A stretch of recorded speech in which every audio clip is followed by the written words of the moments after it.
Attention! Please know that this review has nothing to do with Crossfire and is solely made for the sake of doing the review. The fact that Crossfire is currently in a shooter vote match with Warrock is pure coincidence. Enjoy the review.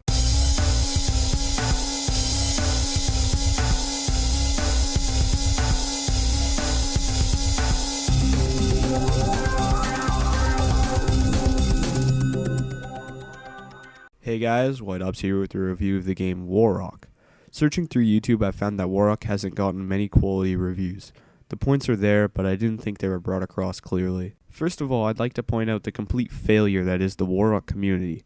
You know, in some games like Crossfire or even Combat Arms, which I had the liberty of playing in early beta, I don't play Combat Arms anymore, so their community might have changed, so my bad if it has. But those games whose higher level players are more mature and calm about winning or losing, and don't normally use the word hacker. Basically, I'm trying to say that higher ranked players in most games are reasonable and you can believe what they say, most of the time anyway. Warrock is a bit different. Instead of classy higher ranked players, you get 10 to 12 year olds that don't know how to speak English or just don't know any other word than hack. Warrock's community is acid rain to players looking for a, hey, nice shot, man. Instead, you get a, dude, you're like 999 ping, and you hack. Nub. Notice how I say nub, not noob. Profanity blockers are pretty bad in Warrock, usually blocking out half a word if a swear is consistent in it. But the biggest flaw in the system is the word noob. Noob is blocked by the profanity system, and I don't know why.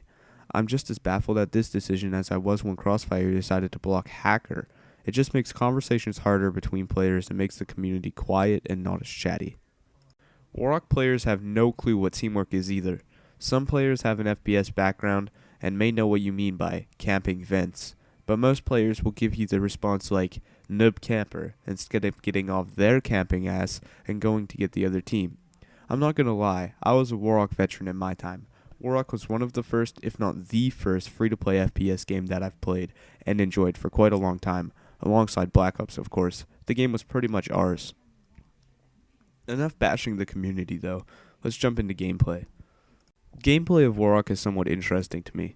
First off, you have 3 different fighting situations. Close quarters, which is basically your average FPS like team or FFA small maps.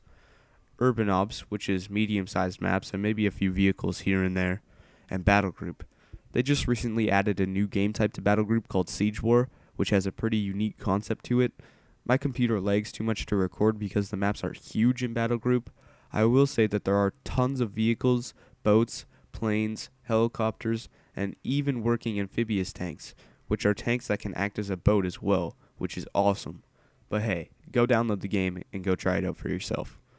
The initial gameplay in Warrock is actually on the unique side. Instead of having to have a quick shot, the game basically relies on fast reflexes and thought patterns to roll behind a wall and heal or wait out your enemy. The guns in Warrock. One word. Lame. Guns in Warrock are horribly inaccurate, with the exception of snipers. In Warrock, there is no such thing as single shotting. It's all about getting in your face and using a whole magazine to make sure you're dead. Another thing that's a lot different is the fact they use mags, not ammo. This was really hard for me to get used to because I killed and reload frequently, and you can't do that with this game. It's a cool concept, and it's frustrating at the same time. Membered guns are a part of all free-to-play FPS. They're all overpowered, and there's not much to say about them. Warrock's item shelf is like 75% members-only guns, including special things like flash mines, M14 mines, and medic boxes, which puts non-paying new players at a huge disadvantage. But hey, what else is new? A lot of you may be thinking of Warrock and the words hacker population come to your mind. You're right. And you're kind of wrong at the same time. Finding a hacker is basically depending on what you like to play. Hackers usually aim for big kills, meaning they're going to be in 16 versus 16 matches or 30 kill FFAs. But sometimes you get those hackers that come screw with shit in your 10 kill FFA room. But that doesn't happen often, so it's nothing you have to worry about on a consistent basis. Also, Warrock doesn't really keep track of when you leave a room. The only thing that it does do is it keeps your kills and deaths and just adds them onto your KD anyway when you leave. So if a hacker enters the room and you're doing bad anyway, chances are you're going to want to leave anyway. I'm not going to give an FSR rating of Warrock, but if I had to choose between a game like Warrock and a game like Crossfire, choice being made for the sake of the vote polls, of course, I'd have to say Crossfire is definitely the dominant one. Don't be shy to comment just because I didn't ask you about a gun. I want to hear what you have to think about Warrock in the comment section below. Thanks for watching, guys.